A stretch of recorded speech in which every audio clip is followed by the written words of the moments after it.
Good morning students, class third, subject English. तो topic हमारा है where there is a way there is a way. जहाँ चाह वहाँ राह। तो इसका मतलब हुआ जहाँ चाह वहाँ राह। पार्ट फोर्थ हम करने जा रहे हैं बच्चों, तो यहाँ से आप पढ़ो। The head master saying his passion to study could do nothing but help him. This encouraged Rafi a lot.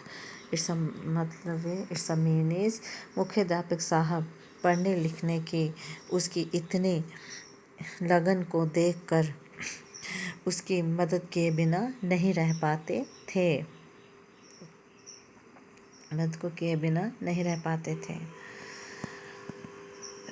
और इससे रफ़ी को बहुत इनकरेज मिलता, मतलब प्रोत्साहन मिलता।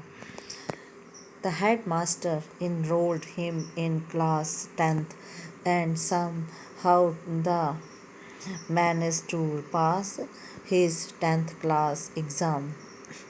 इसका मतलब ये है कि मुख्याध्यापक साहब ने उसे 10वीं की क्लास में उसका दाखिला करवा लिया और किसी न किसी तरह वह 10वीं कक्षा पास करने में सफल भी हो गए। Now he wanted to join the college but he had neither time nor money. अब वह कॉलेज में दाखिल होना चाहता था, परंतु उसके पास ना समय और ना ही उसके पास पैसे थे। The headmaster introduced him to your grandpa, who agreed to keep him in the house. Rafi would do all the household chores during the day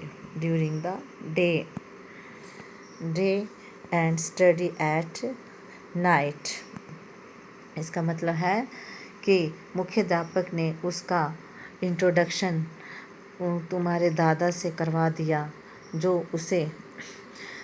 उसे अपने घर में रखने को एग्री हो गया और रफ़ी को दिन भर घर के सारे काम से उसको पढ़ाने लिखाने भी लगा, उसको पढ़ाया लिखाया भी करता। The grandpa seeing his passion to study gave